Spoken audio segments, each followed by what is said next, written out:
Okay, good evening. I'm Warren Hoge, IPI Senior Adviser for External Relations, and I'm pleased to welcome you to this Distinguished Author Series event featuring Edward Luce, author of the Retreat of Western Liberalism. Now, here at the International Peace Institute, we are focused, as our name implies, on promoting and sustaining peace.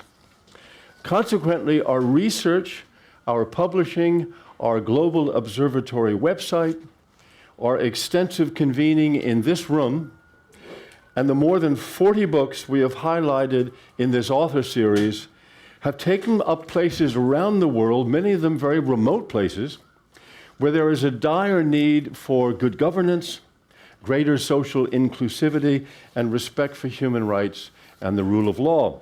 Our last book, for instance, was Stephen A. Cook's False Dawn, Protest, Democracy and Violence in the New Middle East, about why the Arab Spring uprisings across the Middle East and North Africa failed. The book just before that was Shadi Hamid's Islamic Exceptionalism, How the Struggle Over Islam is Reshaping the World. Prior to that, our guest author was Anya Grigas, talking about her book Beyond Crimea, The New Russian Empire. Now, in the same vein, recent IPI publications and Global Observatory articles have focused on places like the Democratic Republic of the Congo, the Sahel-Sahara, Libya, North Africa, and the Central African Republic, and field trips that members of our research staff have taken have gone to Mali, Colombia, Guatemala, Myanmar, Tunisia, and the Gambia. Thank you. Thank you, Ambassador. I mention all of this because it occurred to me in recent months that these kinds of elemental international problems that motivate our work at IPI and that stir my attention as the organizer of this series are suddenly much closer to home. Populism, nationalism, nativism, have been sweeping across Western Europe and are now rampant on this side of the Atlantic. With our eyes cast across the seas and continents, maybe we've become too complacent about what's gone unnoticed on our own doorstep and how serious it is. So I was on the alert for a book that recognized that reality, that treated it with the gravity it deserves, that put it in a geopolitical, historical, and future context, and finally wrapped it all in a highly readable narrative. Edward Luce's The Retreat of Western Liberalism is that book. I'm meeting Ed for the first time this evening, but I've been an admirer of his work ever since he caught my eye with his reporting from India, where he was based as the paper's South Asia bureau chief. In the years since then, of course, he has become the FT's Washington bureau chief and now chief Washington columnist. In addition to being a very accomplished journalist, he has seen government from the inside out, both as a young intern at the European Union in Brussels and as a speechwriter for Clinton administration Treasury Secretary Larry Summers. In organizing the thoughts that inform this volume, he got a head start on the rest of us by writing a very prescient book 5 years ago about American decline called Time to Start Thinking, America in the Age of Dissent. Since then, we've seen some alarming electoral results in Europe that have taken democracy in a decidedly authoritarian turn in places like Hungary, Poland, Austria, Germany, the Netherlands, and most recently, Czechoslovakia, and next door to Europe in Turkey. And of course, we are today, November 8th, 2017, marking the first-year anniversary of the election of Donald J. Trump as the United States president. The world today has 25 fewer democracies than it did at the turn of the century. And I particularly like one of the departure points of Ed's thinking, and that is our Western belief in a linear progression of history that can take democracy for granted, that assumes that nations, if given the choice, will always choose democracy or some form of it for themselves. We all remember Francis Fukuyama's 1989 essay, The End of History, in which he posited the universalization of Western liberal democracy as the final form of human government, the end of history. Today, Fukuyama is asking if the democratic recession might turn into a full-blown democratic depression. Ed believes we can't find our way out of this alarming present situation unless we understand how we got here. And his book fulfills that mission with insight and with clarity. I can't say it lessened my alarm, but it certainly quickened my understanding of the alarming forces at play. Let me finish by saying that I will try to bring this to a close by 7:45 or so to give Ed a chance to chat with you and to sign any copies of his books which are outside that you may purchase. So please join me in welcoming to IPI the author of The Retreat of Western Liberalism, Edward Luce.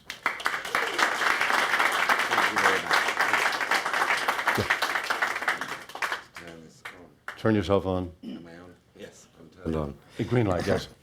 Warren, that was a wonderfully kind and very, very generous. I know that's the form to say that, but I actually mean it. A very, very generous introduction. Thank you. As you mentioned, I'm meeting you for the first time tonight. I've known your brother Jim for many years. I've known of you for many years, so I couldn't think of a better setting in which to meet you for the first time. And as a former doyen of the New York Times, I will say that the New York Times is the best non-pink coloured newspaper in the world, and so it's a real delight. Now, most of you will remember, well, probably all of you, given the audience, will remember Brexit, which was June the 23rd last year in my own country, and is become, in terms of the narrative of populism, the opening shot in the wave we're currently seeing. I don't believe for a second it's the opening shot. I believe it comes after many years of atrophying of British democracy. But anyway, on that night, 15, 16 months ago, the irreplaceable Andy Borowitz, the New Yorker's comic sketch writer, had this immortal headline, which was "Brits lose long-cherished right to look down on Americans as dumber than they are." Which is a brilliant, brilliant headline. And then, of course, on November the 8th, America leveled the playing field. And so that's the sort of narrative of which most people and most of us subconsciously begin the populist story. And I will get to Brexit, to my own country's quagmire, self-inflicted quagmire, later on, and to the Donald Trump situation as well. But let me start by going back to what Warren referred to, the fall of the Berlin Wall in 1989, which is where I begin my book. You mentioned that this is the first anniversary today of Donald Trump's victory. It's also tomorrow the 28th anniversary of the fall of the Berlin Wall. And I was then a student in England, and we heard of the opening of Checkpoint Charlie. Not a total shock. You know, Eastern Europe had, the Solidarity movement in Poland had been making gains. The border had been open in Hungary, Austria, etc. So we got onto a train to Dover, took a ferry from Dover over to Zeebrugge, hired a car in Zeebrugge, and drove at very high speed. There were no speed limits in those days on the Autobahn, the German Autobahn. Extremely high speed to Berlin, arrived there, and then took part on what I call this orgy of historic vandalism on the Berlin Wall. And we borrowed little pickaxes, and we got these chunks of wall. This is me and 3 or 4 other students. And we drove back pretty hungover, probably at a slightly slower speed, to England. And it was an extraordinary privilege to, as a student, just to be able to take off and watch this epic tectonic moment. It was also, of course, a historic moment in terms of the broadly held belief that we were living in the Fukuyama conception at the end of history, that there wasn't really any argument left about what kind of political economic order most people would choose, or everybody would choose if they were given the choice. And more to the point, what they would stick with once they had it. And I will return to Poland, Hungary, the Czech Republic in a moment, because there's something terribly troubling about the fact that these are the weakest democracies in Europe, because those were the most grateful countries in 1989. So the 1990s, the arc of history, the teleological path goes as we expect it to go, and we end the decade with, I think, something like 130 democracies, give or take, and depending on how you define democracies, by the beginning of this millennium. And that's exactly as we expected it to be. But since then, since 2000, 25 democracies have ceased to be democracies. We have 25 fewer. And these are not little Liechtenstein-sized countries. These are serious countries like Turkey, like Russia. Whatever you thought about Yeltsin's oligarchic picture in the late 1990s, it was traveling on the path to some form of democracy. That's no longer the case. Poland, Hungary, the Czech Republic, to some degree, are now sort of have question marks over their status. And then you go around the world and you'll find on every continent there are democracies that had supposedly taken root, such as Thailand, which has been really experimenting with being a constitutional democracy since the 1930s, such as Thailand in Asia, of course, Venezuela in South America, and you have 25 fewer democracies. You have Fukuyama's updated view of the global picture, the democratic recession. So what's happened? Well, let me start with just the geopolitical picture since the turn of this millennium. And it's really best expressed as in 3 points, 3 massive geopolitical windfalls for China. The first was the West's response to 9/11.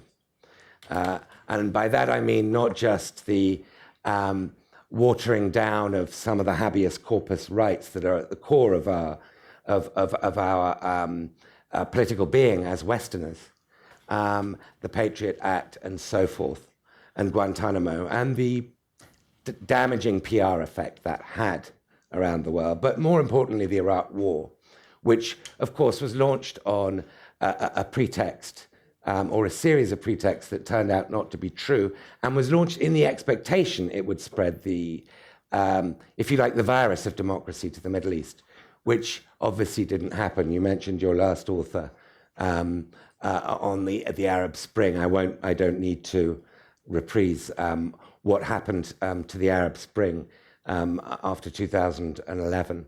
So I think that the enormous sort of damage to the model, the branding, if you like, from our reaction to 9/11 is part of the story. And it was a windfall for China in the sense that the United States and the rest of the West, particularly Britain and Australia and others, were diverted into a hugely expensive, in blood and treasure, adventure in Iraq that is still not really paying off. And in fact, that's had rather damaging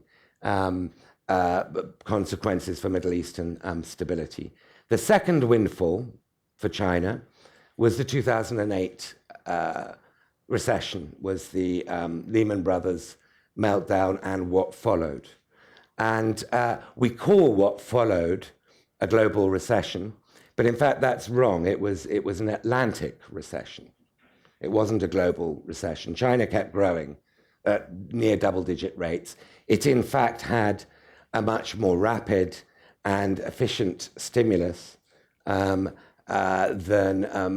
almost every part of the West, barring the United States, which got its act together pretty quickly. But nevertheless, the Atlantic recession that was followed by anemic recovery by historic standards, with 1.8 to 2.2% growth rates, extremely shallow recovery by the standards of any other pullout from a recession. And it was only in 2015 that the American median household income regained where it had been in 2007, which itself was lower than it had been in 2002. So the 2002 to 2007 business cycle was the first on record in which the middle class standard of living was lower at the end of it than at the beginning. That's never happened before. And China, of course, with its double-digit growth rates, the gap, its relative weighting of the global economy increased far more rapidly than you would have expected it to prior to the Lehman Brothers meltdown. And it's used these resources in terms of hard power and soft power to burnish its model, its authoritarian model of political economy, of development. And I think that's been a huge factor, in Africa, in Central Asia, and other parts of the world, in reducing the attractiveness of the liberal democratic model around the world. And the resources that's used, I mean, we can talk about One Belt, One Road, and it's a 50-50 conversation, but just think of how many Confucius institutes have been opened around the world. Just think of how many CCTV bureaus and Xinhua bureaus have been opened at a time when we are just closing. All our network TV stations are closing their foreign bureaus, and very few of them have very few left. China is just setting up bureaus in all kinds of places. And so the resources China has used in terms of its soft power to enhance the attractiveness of its model has been very significant and underappreciated, I think. But the third windfall, and I think the most important, is the election of Donald Trump. Now, those of you, which I assume is pretty much all of you, who've been following the 19th Party Congress last month in China, where Xi Jinping, as you know, joined the immortals, joined Mao Zedong and Deng Xiaoping by enshrining Xi Jinping thought in the Chinese constitution. Those of you who follow are probably quite surprised at the lack of dissent. And you would rightly say, well, the tools that China now has, that Beijing now has technologically to monitor and target and isolate dissidents and chill debate online are far more sophisticated than they were 2-3 years ago. And they are using this. And Xi Jinping is actually going backwards. We're sort of looking almost with nostalgia to the more liberal days of Hu Jintao. That's how sort of far backwards. And that is a big factor in the relative lack of dissent over his elevation into the rank of the immortals. But there is another factor. And I'm sure many of you have friends in China. I have friends in China. I have colleagues that I talk to in China. And the effect of Donald Trump's victory on the pro-democracy argument, whether you're talking about fringe bloggers or the sort of accepted critical think tanks that are within the sort of semi-official sphere in Beijing, they have had the legs cut from beneath them. Because the entire basis of their argument was that if you give people the choice, people will generally choose wisely. And the Chinese advocates of democracy could argue up there with the best of us over McGovern versus Nixon in 72, or Carter versus Reagan in 80, or Clinton versus Bush Senior in 92, that generally speaking, the American electorate made the right choices, that the wisdom of the people is the core of the philosophical argument for democracy. And that has been destroyed by Trump's victory. And that is another sort of key factor here. So how are we, the West, going to respond to this situation? Well, I think there's two ways of looking at this. There's the internal political turmoil we're all going through in the West. The sort of Tolstoyan notion that each family is uniquely unhappy definitely applies to how we're each experiencing populism across the West. And you're going to find completely different explanations for what's going on in Poland, what's going on in Germany, what's going on in my country, what's going on in this country. Each of them will be filtered through our own very particular political DNAs. But we are nevertheless experiencing trends in common. And I think the best way of expressing this is to look at the anti-establishment backlash through party political numbers. So Angela Merkel's Germany, for example, the centre-right and the centre-left would get between 85 and 90% of the vote between them for most of the post-war decades. And that's broadly true of Austria with the People's Party and the SPD. It's true of most of the Scandinavian countries. And it's true of moderate conservative, moderate Labour in Britain, and to some extent, the Republicans and Democrats here. And that's been gradually whittling down for about 20 years. So last September, about 6 weeks ago, when the most recent German general election took place, the CSU, CDU, and the SPD between them got 52% of the vote.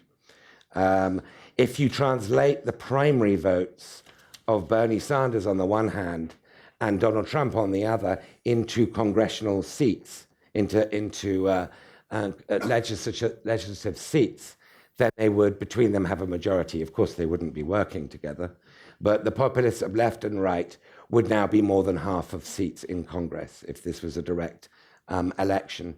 Now, the exception here, oddly enough, is my country, Britain, where the last general election this June, the Conservative and Labour parties achieved historic high votes. But I think they did so by stealing the clothes of extremist parties. And the Conservative Party is at least 50% UKIP. Richard Hofstadter had that famous phrase that third parties are like bees. They sting and then they die. Well, UKIP has stung, Brexit has happened, and the Conservative Party is at least sort of half, it's like a centaur, it's half Brexit. And the Labour Party is half Brexit too. It does not want to risk the industrial working classes or the post-industrial working classes going back to UKIP, and so it will oppose Brexit under Jeremy Corbyn. So the shrinking of establishment parties across the West is something we have in common. Each country has a different narrative. The idea of the West operating in unison, collectively, our sense of what it means to be the West is, I think, severely disabled by this. I don't need to go into my country, which has walked off the chessboard, just completely left the chessboard, and I think will remain off it for the foreseeable future. But think of the grand sort of trade agreements of the post-war decades of GATT and then the WTO. Think of the future of NATO. Think of the administration that we have in the United States today, and ask where its key relationships are. The one I think of as emblematic of the change we've seen is between the House of Trump and the House of Saud.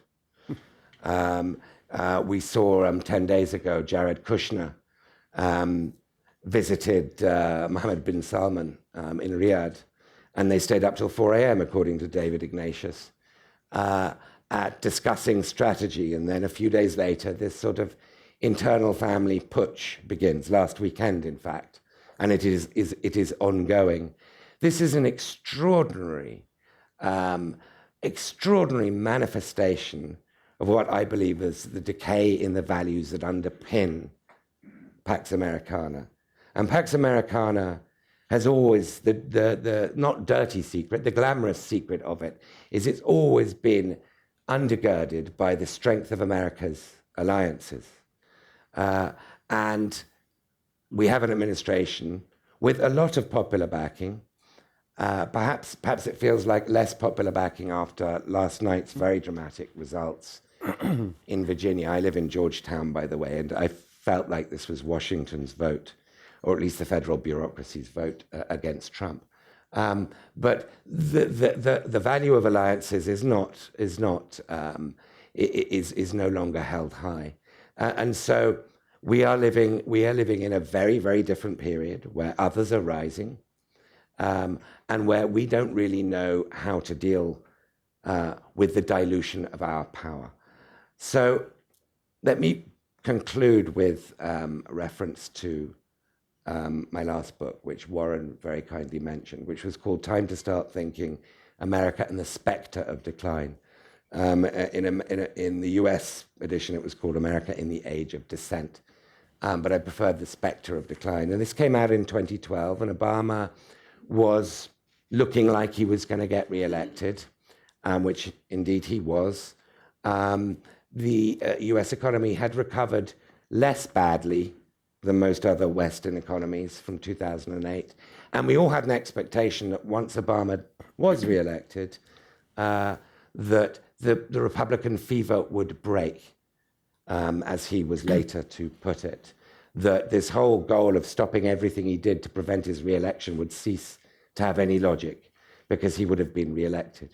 And that the kinds of things most people in this room and most privately Republicans, even elected ones, and Democrats would agree on, such as comprehensive immigration reform, such as grand fiscal bargains and so forth, would happen once Obama was reelected. And there were two reasons why I stuck to my guns of a more pessimistic line than was perhaps prevalent in 2012. And I stuck to my guns in the face of, some quite critical reviews, some generous but critical.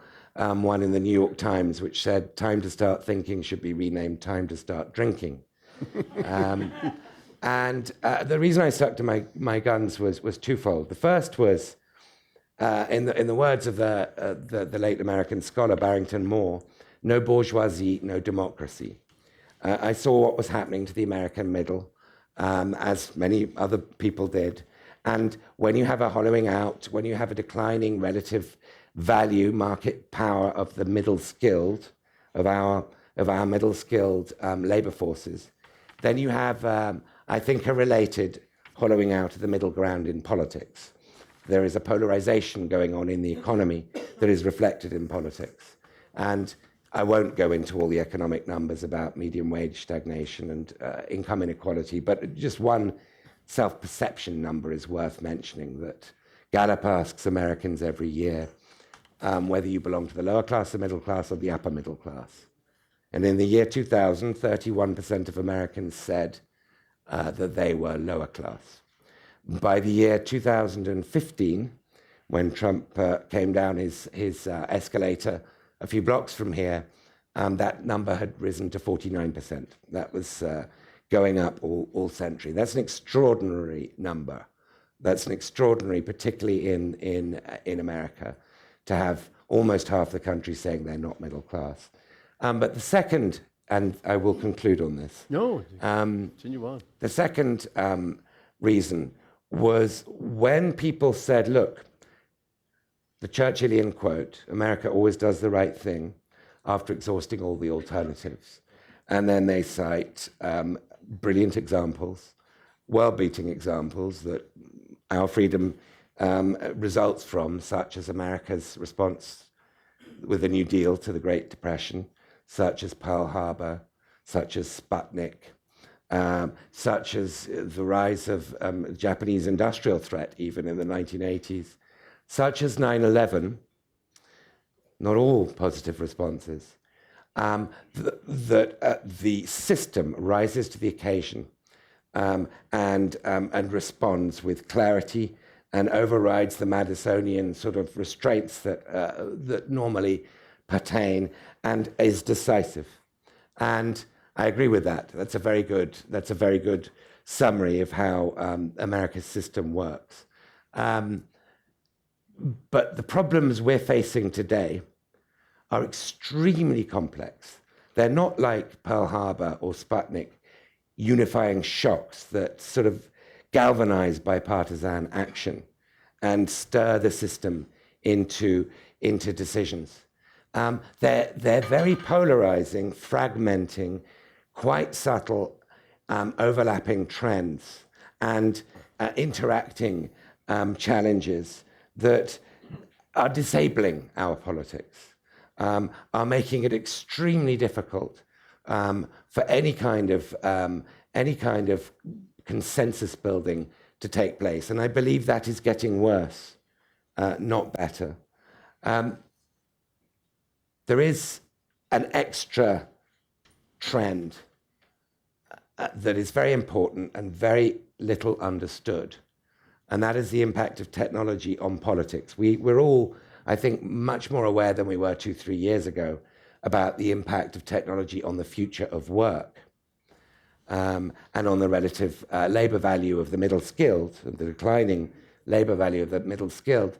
But I don't think we fully appreciate the degree to which technology is completely upending all kinds of politics, not just in the West, but in the developing world, in democracies and autocracies. And this was best expressed to me at a conference I was at recently by a recent former director of the CIA who said, look, technology is creating a golden age, a field day for political consultants. It's just halcyon days for them. They can micro-target. They can go to a precinct in the suburbs of Philadelphia and say, we want African-American women aged between 18 and 34, and they'll target ads at those 75 individuals that Facebook produces within a nanosecond. And then the next door precinct, they'll say people, males of blue-collar background aged between 35 and 54.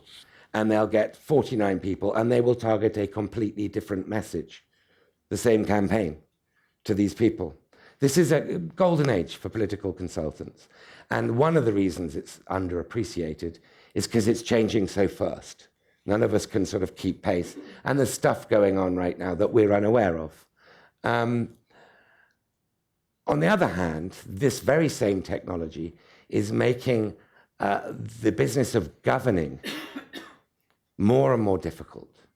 And I think the gap between what is promised and the expectations that are stoked by campaigns and the ability to deliver once those winning campaigns get into government keeps widening. And the reason why I mention this point is because I've placed a lot of emphasis in my book on the economic component of why the West and liberal democracy in the West is going through this crisis at the moment. But there is something that's happening all around the world. One of my first jobs at the FT was Philippines correspondent. A job I had subsequently, as Warren mentioned, was India correspondent. These are countries where if you ask most people, will your children be better off than you are? The answer will be yes. They'll give a completely different answer to the answer we're giving in America and most of Europe. What have we got in common? I think we have the massively revolutionary impact of technology on politics. And Narendra Modi, I was talking to an Indian lady just before this talk. Narendra Modi, perhaps undercovered here in the West, ran this extraordinary, sophisticated, personalized, Caesarean campaign in which his holograms were speaking to vast crowds all around India.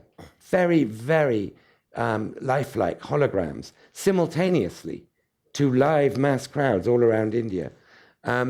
Philippines, Duterte, I don't need to sort of belabor the point, is presiding over a growing economy. And yet here is a thuggish charlatan, with the kinds of leeway that Donald Trump can only dream about,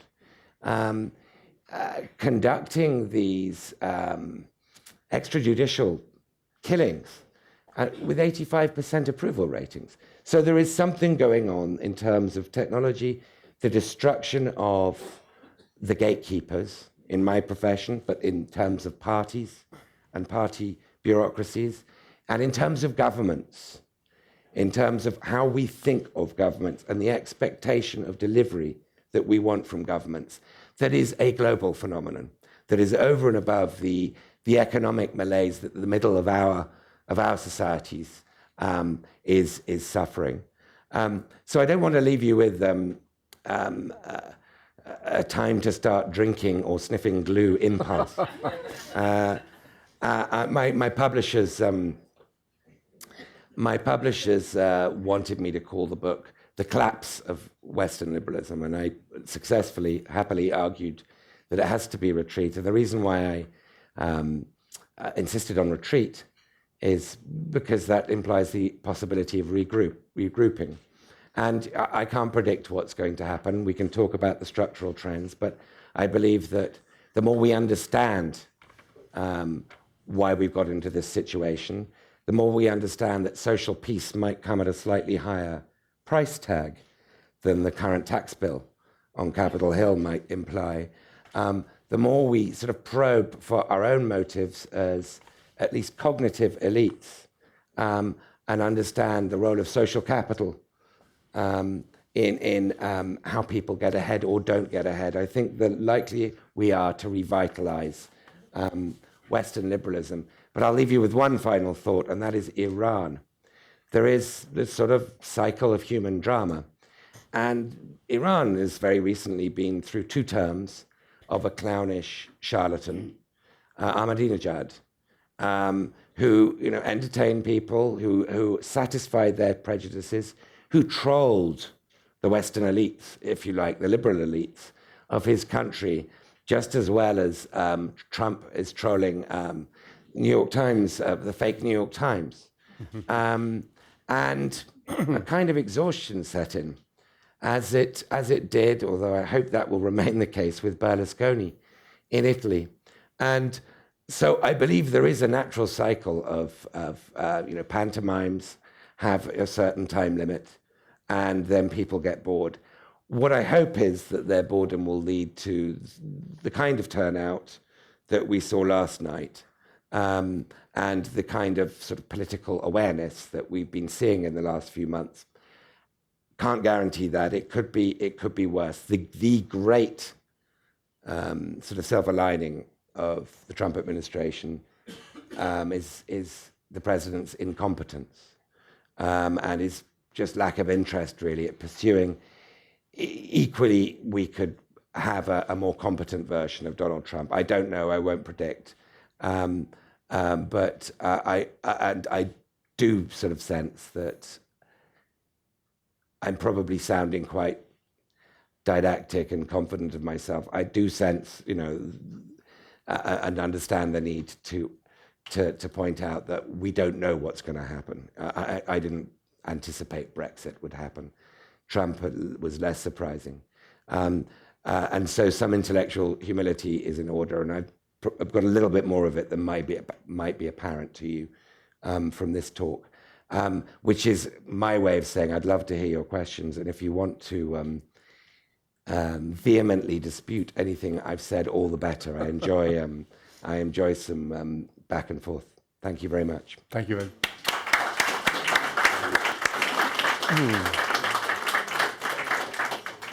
And I want to go back. I'm going to engage Ed in conversation for a little bit here, and then we'll go get your questions.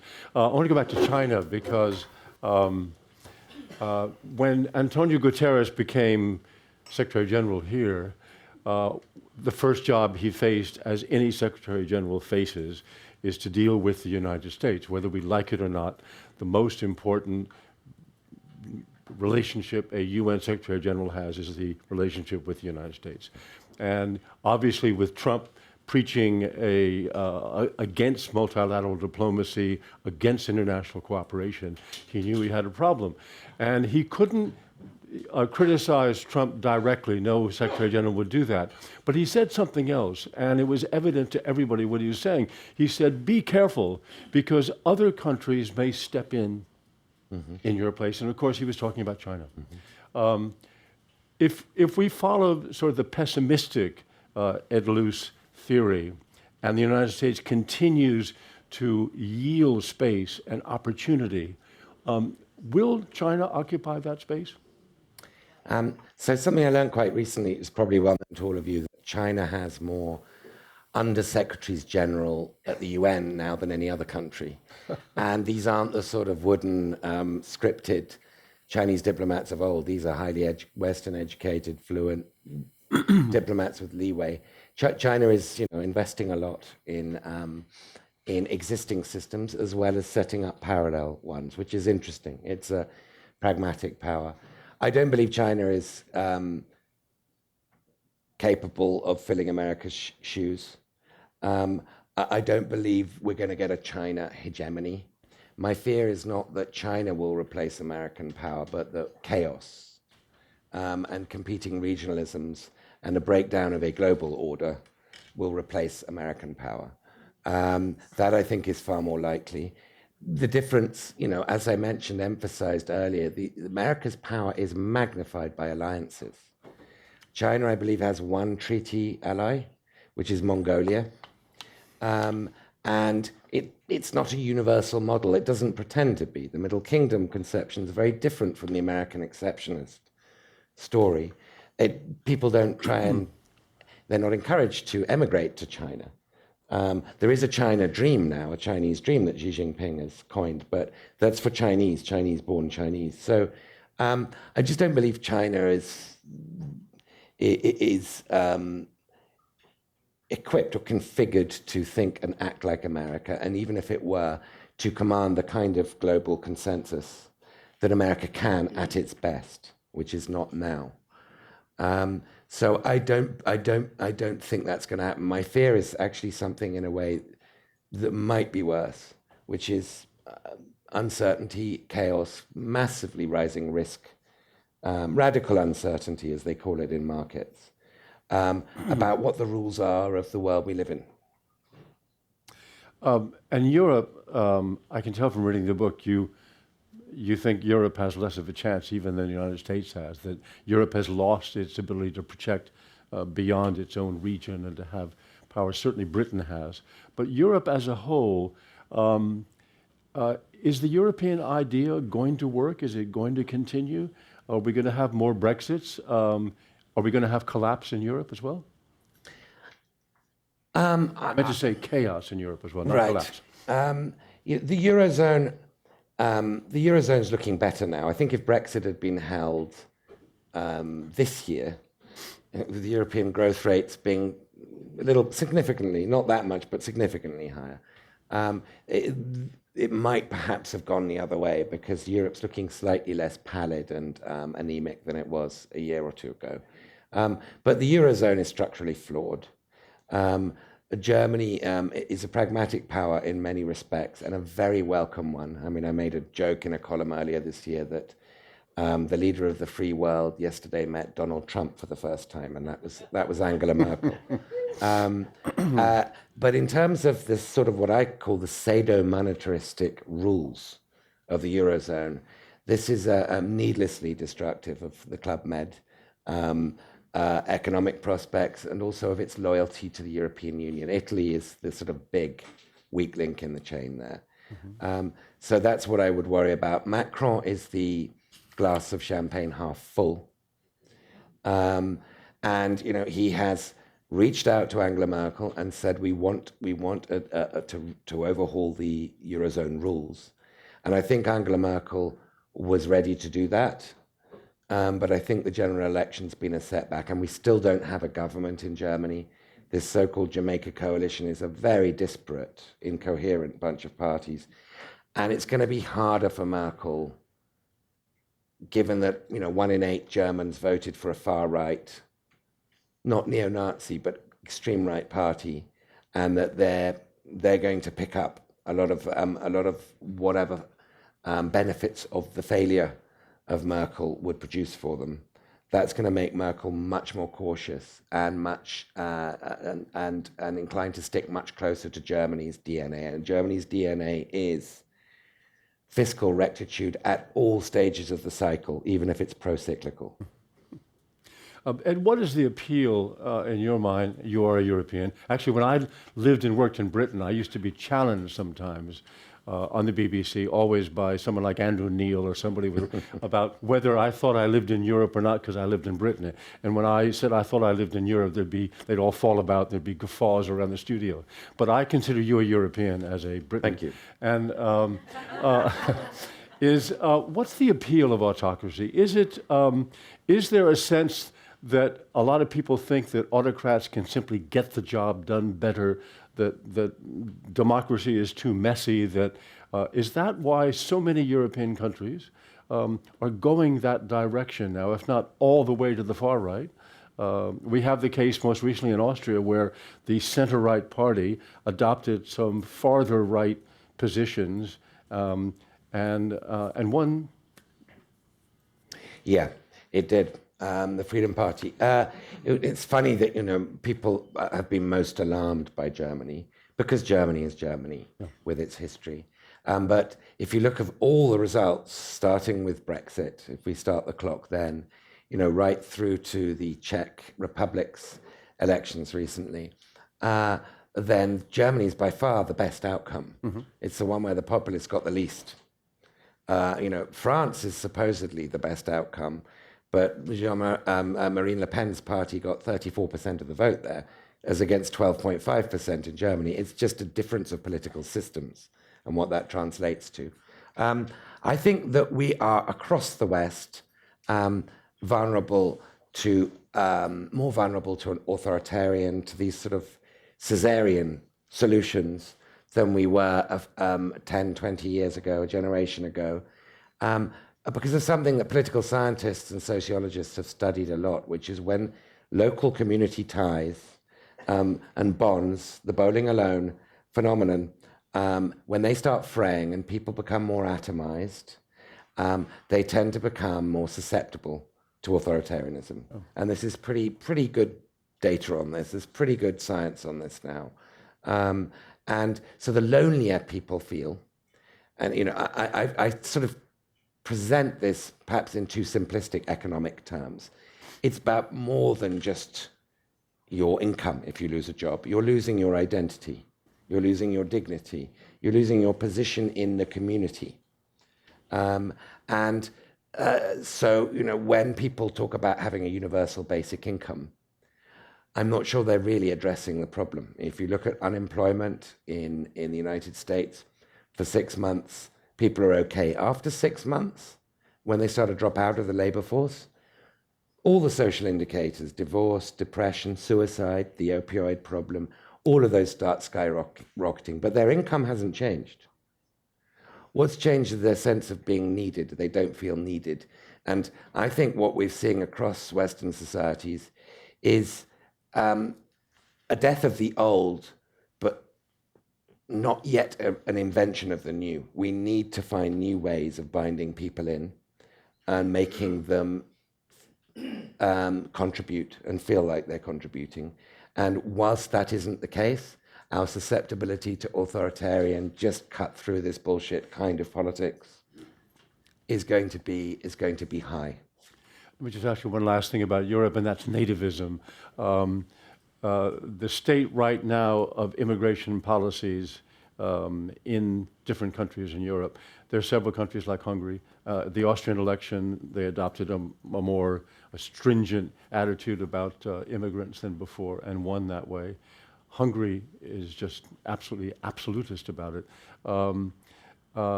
Germany has had to cut back as well. Can you just look ahead 4 or 5 years? I mean, that's a terrible problem for Europe. How to accommodate the numbers of people that will continue to come? They can't really keep them away without really changing their own systems and ideas of what government means. Can you foresee what the future of that relationship is, immigration and Europe?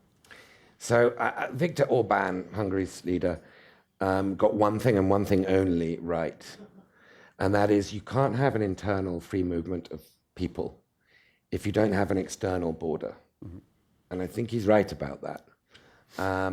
And I think if you look at the existing numbers, but also the projection beyond the refugee crises of the Middle East to economic migration from Africa, which we're seeing more of, then it is reasonable to presume that unless Europe has a fairly sophisticated series of solutions, which only Angela Merkel, operating with Macron, can put in place, involving investing in Africa, improving relations and ties with Africa, investing not just in African economies, but in African national security systems and border control systems, that unless that happens, we are going to see huge numbers of people coming to Europe. And that's going to test the ability of our systems to stand up to their values. I mean, Angela Merkel did an extraordinary thing in 2015, an extraordinary, wonderful, humane gesture, letting in almost 1 million Syrian refugees. And the price she paid was, as I say, the lowest populist price of any democracy. Mm-hmm. Now, if we had taken in an equivalent proportion here in the States, it would be 4 million Syrians, as opposed to 20,000. Remember, Governor Mike Pence wouldn't even take one Syrian, not one. So what Angela Merkel did was quite extraordinary, and that she has kept the price so low is pretty remarkable. But that price could rise very, very quickly, and she knows that, and she's got to get a coherent coalition together. And I fear that's going to be quite difficult, because she's got her Bavarian colleagues who are close to the AfD on the one hand, and then she's got the Greens, who want all the Syrians who are in Germany to be able to bring their family members over, which makes it 3 million, which I think would break the bank. So she's got a really, really difficult task. That's not a prediction, but it's setting out the sort of what's at stake. I'd love to get some questions and comments from the floor. I'm going to call on you. Please wait for the microphone to reach you. And Ed, I'm going to take 3 questions at once. Sure. And then we can answer them all at one time. Down. So let me go to the back. Gentleman with his hand up and a pink around his eye, and then the woman right in front of him, and then David Gottlieb. I guess I'm that gentleman. But you have to tell us your name. I'm Chris Gates, and I'm a friend of Warren Hoge. It usually takes me about an hour after watching the news in the morning until some sense of compassion and humility returns to me about all of the people who I've just seen on TV who are probably trying to do the best that they can. And I mean all those people. So my question has to do with gatekeepers or sort of the death of expertise. And who are the wise people? How do they remain humble so that they can, in fact, hear and attract participants in democracy? And then,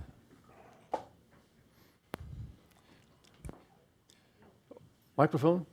Need a microphone there, please? Oh, I'm sorry, okay. But you... Should I go ahead? I'm going to ask you to stand up because we got such a large crowd here. Thank you. Asya Rafi with Global Parliamentary Services. I want to ask about the gatekeeper that you talked about, which is the media and journalism. While you call your book The Retreat of Liberalism, is this particular institution in collapse, or is it able to regroup, particularly investigative journalism, when we're talking in the West about a model that's dependent on advertising revenue? Because without that, it's going to be very hard to bring, to preserve liberal values. Who was the third person I pointed at? Good. And you got the microphone, please. You have a quote, I believe. Introduce yourself, please. Yes, Ed Albrecht from International Relations at Mercy College. You have a quote which struck me. The global elite need to respond to the values of the rest of the world and not the way around. I might be misquoting slightly, but that resonated with me. And one of the reasons it resonated with me is because I've been doing research with many people whom might be termed white nationalists or on the far right, and not because I'm one of them, but because I'm an anthropologist and I study social movements. Mm-hmm. And I've noticed that they challenge the terms liberalism, democracy, and even Republican values in a way that that we don't understand, looking at it from quote unquote the perspective of the global elite. So I'm wondering, is there not a conflict over the soul of Republican values, democracy, and liberalism here? A good question, and if I could link that up with the first question from Rick, the death of expertise. Look, I think it's very easy for us to think of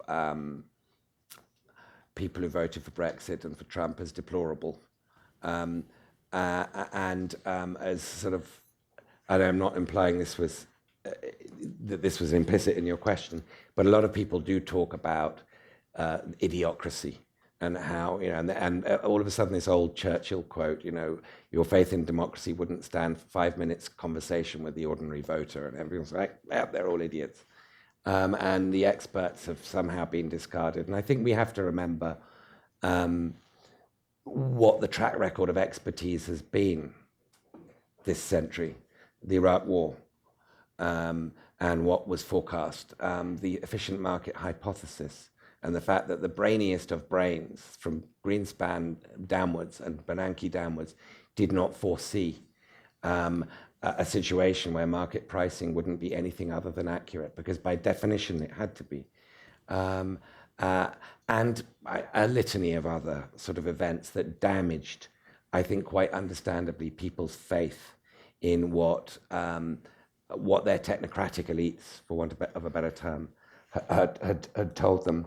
I think the sort of key ingredient of autocracy is fear. That's the tool. And the key ingredient of democracy is trust. And without trust, the wheels don't move. That's what lubricates the machinery. And we've had a complete disappearance of trust. It's quite remarkable if you look at the graphs. And I think the elite bears an extraordinarily large amount of responsibility for this. And I would particularly single out the English-speaking democratic elites in Britain and the United States, the triumphalism that followed the end of the Cold War. I think the Cold War kept us honest, in that we had to prove our workers were better off than the so-called workers' paradises behind the Iron Curtain. And we did. But then when that competition ended, we started drinking our own bathwater or Kool-Aid or whatever phrase. So I think there's a reason why experts stand in low regard. And I'm linking that up with the last question about, whether from Ed, your anthropological studies of people who've lost trust in liberalism and in traditional Western values. It's funny, I was at a festival this summer, high up, a well-known one, high up in the Rockies somewhere, and I was talking about these kinds of themes. And afterwards, several people, what you might stereotype liberal elite people, wealthy people who live up there, high up in the Rockies, came and asked me about my travels around America in Trump voting country, which I did a lot of.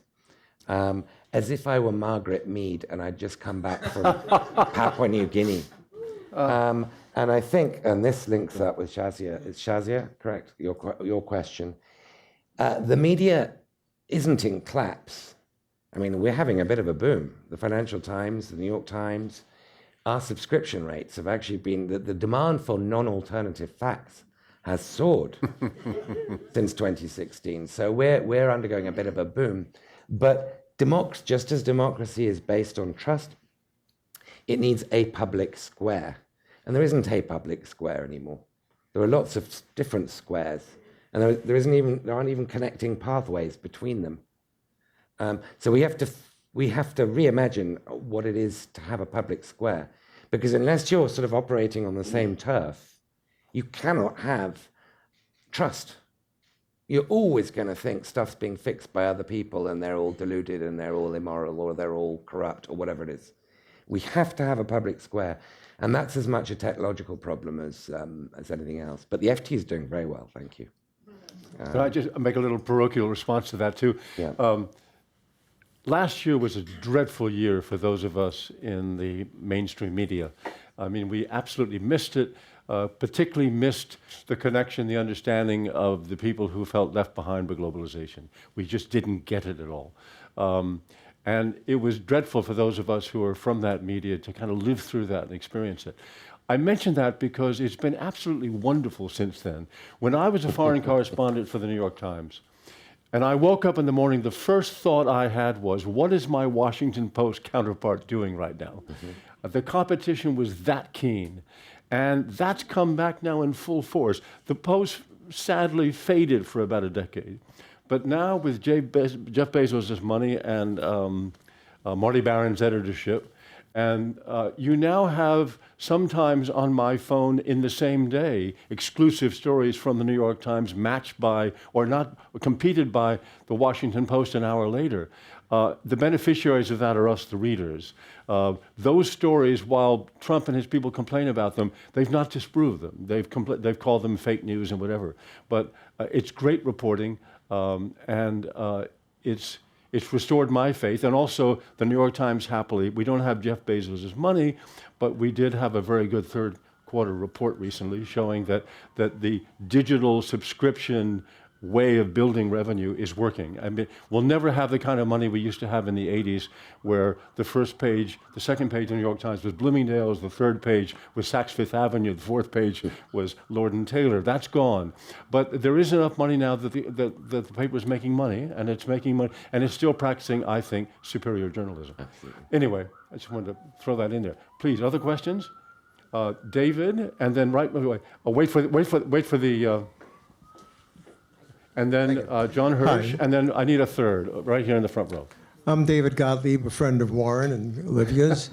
A question regarding Canada's position in accepting so many Syrian refugees relative to what's happened in Germany. They're so close to us, and the open concept of Trudeau seems to be a little bit behind where Merkel was. Where do you see this taking us? And John? Thank you very much. Had Warren not Can I just say who you are again? I'm with IPI, with this fellow. We're webcasting this, so I have to have people announce we who they go. are. That's why. Had Warren not mentioned the United Nations, you did not mention it once, if I'm not mistaken. apologize. Not once. Well, but I want to frame a question around that. In other words, and here are all these people in the room who spend most of their time working on it in a very serious and committed way. But in reality, your reality, how significant is it? In other words, all these problems you laid out, everybody's waiting for some country leader to do something about it. You don't hear much at all. Again, had he not mentioned Guterres, it would never have come up this evening, I think. So what's your take on this? Is the UN have a meaningful role, or is this simply kind of where the liberals kind of hang out in desperation? We'll get the third question. Or some I can tell you, such. John, by the way, there is one quote I have from the book, and it may be the only time the UN is mentioned. Ed writes, "Desiccated manifestos pass muster at the UN, but they don't inspire electorates." Your question. Yeah, I'm Tim Worth from high up in the Rockies, but not that part of the Rockies that you're talking about. Tim is the former president of United Nations Foundation, just so. And I spent 20 years in elected politics, so I appreciate and reject part of the questions that were asked earlier. But anyway, we just yesterday had the experience of spending an evening with Tom Friedman. Thank you for being late. And his sense of technology as really being more important than almost anything else in terms of driving the kinds of changes that you talk about. That was one part of the evening, and I want to ask you what kind of promise you see as you look at this panoply of problems. What kind of promise emerges from this rapid and accelerating technological change that's all around us? And related to that is demography, which may not sound like it's related, but it certainly is. You know, more than half the people in the world are under 30, which means that they are entering their childbearing years, hundreds of millions of them. And their perception of these institutions, going to that wonderful question about the UN, their perception of institutions is going to be terribly important and is going to drive so much of what we want to think about. Now, that's not really a question as much as saying, how does that fit in to the way in which you have so carefully and so well viewed where we are today? By the way, it's a wonderful book, and you're great to be here. Thank you very much. Thank you very much. Okay. Good questions. Great questions. They're getting tougher and more specific. Canada. Canada is a fascinating example. I forget who asked about Canada. David did. Oh, sorry. Yeah. Canada's fascinating. It so happens that my former colleague, in fact, my former boss, Chrystia Freeland, has left the Financial Times and went into Canadian politics and is now trying to save NAFTA, to encapsulate it in one sentence. She's Canada's foreign minister working in the Trudeau government. And Canada's boringness is suddenly rather interesting. There was a classic New York Times headline that was supposed to be the most boring headline ever written, which was Worthwhile Canadian Trade Initiative. And that's a really interesting subject nowadays, because Canada, in concert with Mexico, Chrystia, in concert with our Mexican counterpart, are doing their best to take these poison pills out of what the Trump administration is. What's the secret to Canada? I guess it defines itself as not America, basically, doesn't it? That's kind of its identity. And boringness is not America. And its banking sector was boring, and its bonuses were small, and they were regulated. And I think its response to the 2008 recession, the fact that it wasn't nearly as bad, there wasn't the balance sheet blood spilling into the economy, and the repossessions of homes is a big part of why its democracy looks healthier. But another big part of it is that it's a commodity exporting economy. And there was, until a couple of years ago, a global commodities boom driven by China. And Canada and Australia have been relatively immune to the middle class problems we've seen in other democracies because of that. To the UN. Let me just interrupt you 1 second. Yeah. That contest, the New Republic used to run a contest every year, most boring headline, and the New York Times used to regularly win it. And we did win it with Worthwhile Canadian Initiative. That was the headline. The competition with that headline was Trade, a two-way street. That came in second. Sorry to interrupt. The UN, you will go to the next question. Yeah, the United Nations. What's my take on the UN? How significant is it? Look, I mean, none of the problems, as I'm sure Tom Friedman was saying, and most of us think, none of the problems that we face, the really existential ones, are addressable without international cooperation. And we don't need to reinvent the wheel. We have the United Nations. The United Nations does have a good track record of, on certain occasions, coming together, either the Soviet Union in the Cold War days abstaining or actually boycotting the whole institution during the Korean War phase. So, it's not that the system is broken or irrelevant.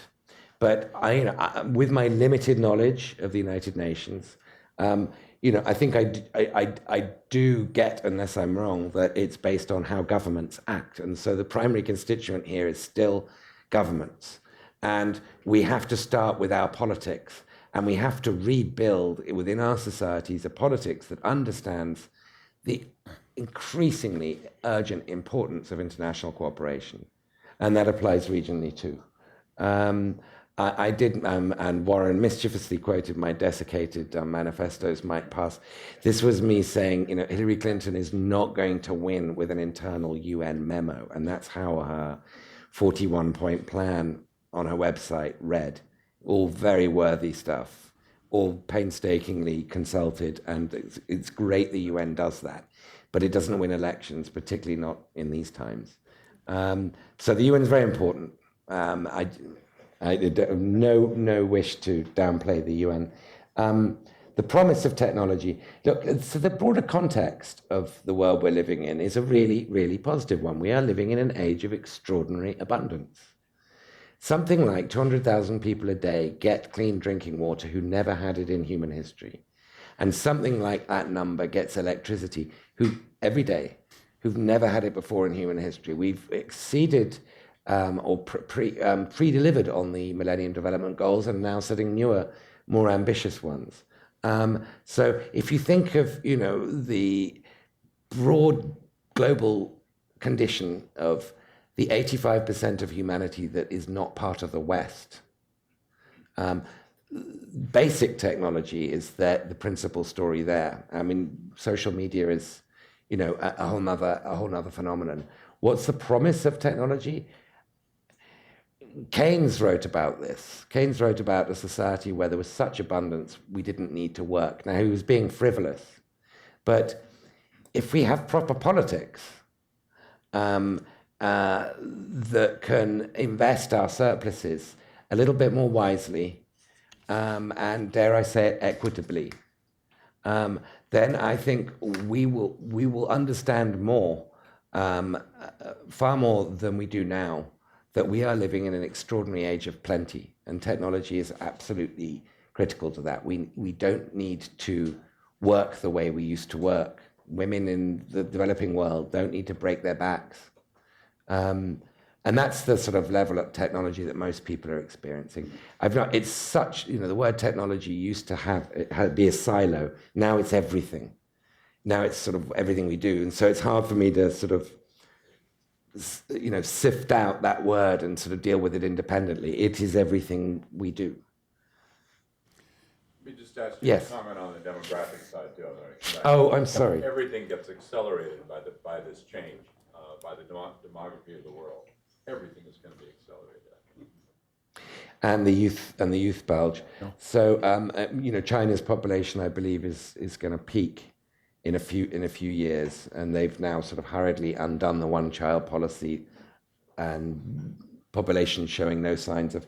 I don't take. I might be misunderstanding your question. I don't take a Malthusian view, of population growth. I do take an extremely dim view of what we're doing about climate change, though. But I don't think climate change is a population problem. I think it's a resource use problem. And I wish I could say something pithy to sort of summarize, the depth and complexity of your question, my answer to it. But I don't have anything pithy, and I could witter on, and people would be, tiptoeing out of the room quite rapidly if I don't. Philip, bring a clotcher on my response.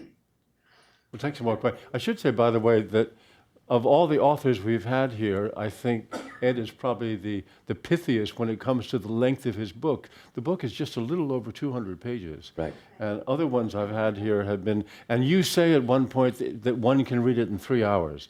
I spent more time with it than that, but yeah, Mike. Okay, wow, we got a lot of questions. Let's Mike, you're number one, and then Ann Phillips number two, and then number three. And we'll come back for some more. Thanks, Warren. Michael Kubin, friend of Warren's. I'm a media guy, and I took great interest in what you said about the targeting technology of particularly of Facebook, but it actually extends to other media as well, television and so forth. And in this particular, our last election a year ago, the media seemed to have been co-opted by, whether it's the Russians or somebody, by the group that won. So they ran with it, and they used it very effectively. But why can't that same technology be used by the other side just as effectively, so that the electorate can be better educated and make better decisions, and not just nationally but also internationally? Okay, just give it to Ann, if you will. Yes, good evening. My name is Ann Phillips. I'm a friend of Warren's. I'm also on the board of IPI. And I thank you so much for this evening. It was really quite an exceptional presentation. It whet my appetite to read your 200 pages.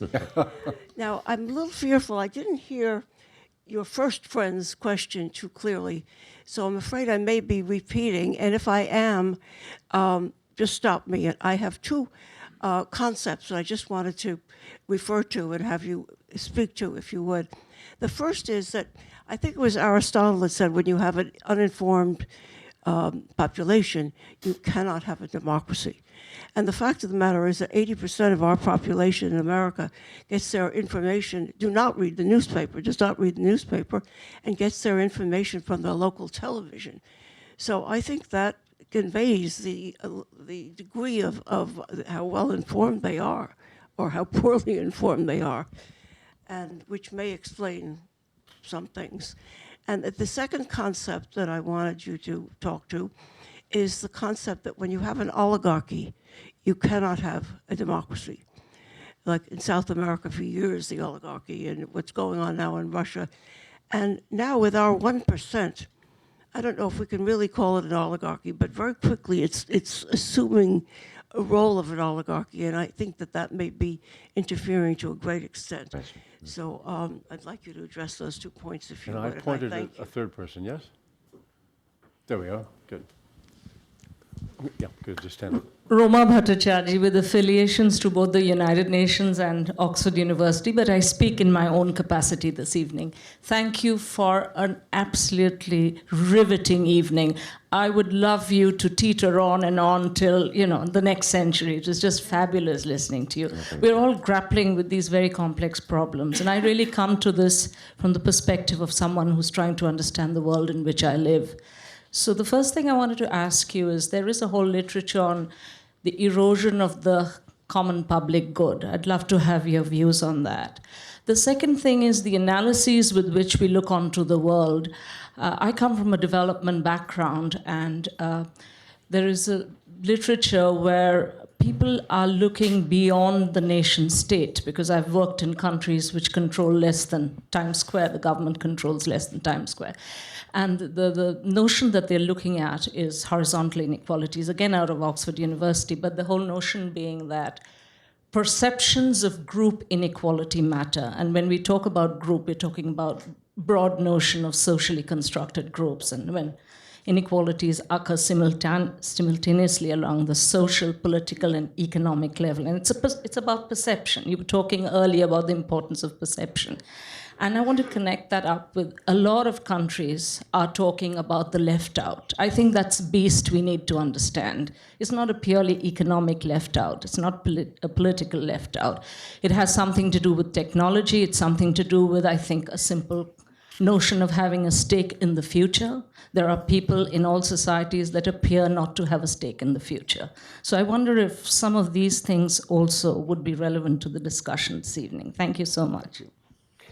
Thank you. So I'll link up the spirit of your question with Anne's, and then I'll ask Mike to re-ask his question, because my handwriting becomes sort of indecipherable as I get older. So oligarchy, I particularly wanted to pick up on oligarchy. Now, Latin America, of course, is the historically the most unequal societies in the world. And the plantocracies, the plantation economies of Latin America, would produce great wild gyrations politically, swings from populism, Pluto-populism, to orthodoxy, to a sort of penance periods, and back again, and between autocracy and faux democracy. And Latin America, sort of became the emblem of oligarchic systems and what happens to... now, funny things have been happening in many Latin American countries. There's been a middle class growing and growing. And so actually, contra to the sort of Fukuyama democratic recession, there are more democracies in Latin America than there have ever been. And some of them are really reasonably well bedded down. What's been happening in the United States is a Latin Americanization. And I think you could get a little bit fanciful here if you look at not just the extremely skewed income distribution that we're seeing, the sort of Great Gatsby curve, but also where most of it is being generated. And you could see the giant tech platforms on the West Coast, the Facebooks, the Ubers, the Googles, and so forth, as the modern plantations, and data as their crop. And the extraordinary owners of this wealth and the extraordinary power they have, not just over funding for elections, but of course over the pipes that produce the content that we read, makes that analogy a little bit fanciful, but useful to bear in mind when we think of what inequality leads to. It leads to oligarchy. What does oligarchy do to our ability to take sane decisions? And I think it's really worth emphasizing that, because if you read Mark Zuckerberg's manifesto that he wrote in January about, and it was pretty preposterous. It's worth going back and reading it. It was a very, very self-aggrandizing that, we don't have community anymore. And there is a new community, and the community is called Facebook, and it's the global community. It's quite extraordinary. If you think now, well, go back and read it. I really recommend it. I will get to the public good in a second. Mike, could I ask you to re-ask your question? Because I sort of developed Parkinson's halfway through writing it down. I'll boil it down. You'd mentioned media as a weapon, and my point is that yes, it was used in a particular way to get the particular result that we saw here. But why can't that same weapon, as powerful as it is, be used on the other side and become, in a sense, an equalizer? Right. There's no reason why it can't, and why we can't get savvier, about our use of media. I think there's been perhaps too much emphasis on Russia here. And I sort of think of the fake news problem a little bit like the drug problem, starting from the 80s and Nancy Reagan's Just Say No, that the war on drugs was a war on the supply of drugs and not on the demand for drugs. And we kind of lost that war. And spent a lot of money losing that war. And we could sort of hypothetically, we could remove every Russian bot and troll from Twitter. We could break the First Amendment and close down access to RT and Sputnik and other sites. But I don't think the demand for fake news would lessen. I think we have to address things like civics in our schools. We have teaching to the test for math and basic English. We don't have it for civics. We don't have civics tested. We don't have political literacy tested. And if you look at some of the democracies that have done less badly than ours, Germany has got really a bang to rights. For historic reasons, they're really aware of what citizenship means. And the first line of Germany's basic law, its constitution, is human dignity shall be inviolable. Human dignity shall be inviolable. Nothing about power of the people, and they're very suspicious of plebiscitary power for obvious reasons. And I think they could teach us quite a lot about civics and the importance of education in building citizenship and, if you like, inoculation to fake news. It's not that Russia didn't try in Germany, and they succeeded here and there, particularly in East Germany. But East Germany hasn't had that many decades of civics education, so that kind of demonstrates the point. The left behinds, and very quickly, and public. Well, I think the public good, that's sort of a different way. I can give a different, I can answer, it's kind of what I've been answering all evening. We need to rebuild an idea of public good, and that requires a public square, and that's going to require thinking and effort. The left behinds, we need to bring them ahead. Again, I could bore the birds off trees giving you a long answer to that. But I will spare you from it. I'm gonna go just call on one more question. I don't want to tell you a little bit who he is. This is my colleague Yusuf Mahmoud, who on Friday sent me an email saying, "Oh, you have one more there, okay?" But saying that that he was happy to say he would be here tonight. On Saturday, there was there was an email to all of us on the staff saying that Yusuf was in Seoul, and indeed he was. So I sent him an email saying, "But I thought you were going to be here Wednesday night." He said, "I will be." Yusuf, it's your question. You look well, remarkably well slept. Fresh. Thank you. I'm going to share with you a perspective from a country that has gone through the Arab Spring. And I wish I could share your optimism that might be a return after the retreat. I fear that might be any no more constituents left to embrace that Western liberalism. Here is why, 3 reasons. One, for some of us who have been inculcated with certain values, we don't recognize the leaders that are get elected on values we don't understand. And number 2, the fight for ism and migration has given a lease of life on some of our dear leaders, our elected autocrat, that if they continue to be supported because we have outsourced Western security to them, we may end up reviving states without citizens. So I'm just wonder whether, more importantly, is what you have said. With the first reason is the rather dismal reaction to what's happening. So I come from Tunisia. Yeah. So I'm just wondering whether you may wish to reconsider your publisher's first instinct and reconsider the word retreat. Excellent. Now I think we have one. Do we have a question from somewhere far out there? Go. Well, it's only as far as Ohio, but the question is from Deborah, and she wants to know, are you more or less pessimistic since writing the book? How likely is a sequel with collapse in the title? Same. A nice conflation of questions from Ohio and Tunisia. And these are your last words, so. Oh gosh, no pressure. I didn't discuss the elephant in my room or in my head, which I've been acquainted with for a very long time, which is what's been happening slowly to my country, which was, I think, rightly known for its sense of pragmatism, for its empirical sort of approach, muddling through, compromise, messy, but basically that's what governing's all about. And it built that reputation over centuries. Now we've got Theresa May, and our tabloids are dismayed, and we would all be boarding the Mayflower, and it's mayhem, or Mayday, and I think it's probably fair to say she's the worst Prime Minister Britain's had since David Cameron, which is saying something. The quality of British public figures the decline in the quality has been vertiginous.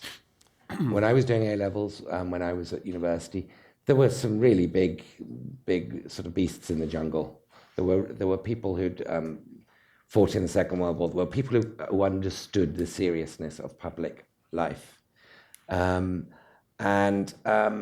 This bunch, a lot of them, maybe I'm slightly contaminated, but a lot of them were at university with me. It's not just the narrowness of background, but of age range. They're all basically my age. They might look younger than me, but they are actually my age.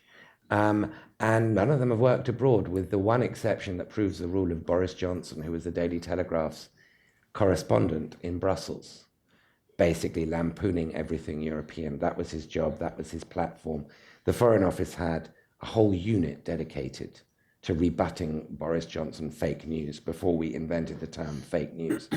That decline in the caliber of public life has been apparent to me for 10, 15 years. And I'm still not sure why it's happening. And therefore, maybe, sometimes I do reconsider collapse and retreat, or reconsider that. But the reason why I definitely stick with retreat is if I don't know why something's happened, then I don't know what's going to happen. And I do believe that this is, for all the structural forces we talk about, still a messy human story with accidents and outcomes. And let me leave you and Ohio with one example. Brexit was held on June the 23rd. June the 23rd is university holidays. The rules of the referendum said students have to vote from their university town, not from their residence. What 21-year-old, what 51-year-old is going to get on a train from London to Edinburgh or Brighton to Leeds to vote when the result's foregone anyway? We're going to remain in Europe. And Cameron insouciant, negligent figure that man is. He was a year above me. I didn't dislike him at the time, but I do now. Well, we won the Scottish referendum, we won the general election, well, this is all foregone. That is the difference between Remain and Leave. And the generation and the one after that, unless we somehow reverse this, are going to be paying the price. That's an accident. There's not pre-baked, there's no Marxian explanation for that kind of insouciance. And therefore, by the same token, we can imagine little inspired acts of careful forethought to mirror this awful insouciance that has got my country into the mess it's in. So that's why collapse is way too Marxist, it's way too determinist. We can still write the script, I believe. And liberal democracy is still the script we should be writing. I should have said that at the outset, you know. Thank you so much. I'm going to keep Ed here for a few minutes to sign books if you purchase them and bring them up here. And I'll also get you a glass of wine. Ed, thank you so much for coming here. I think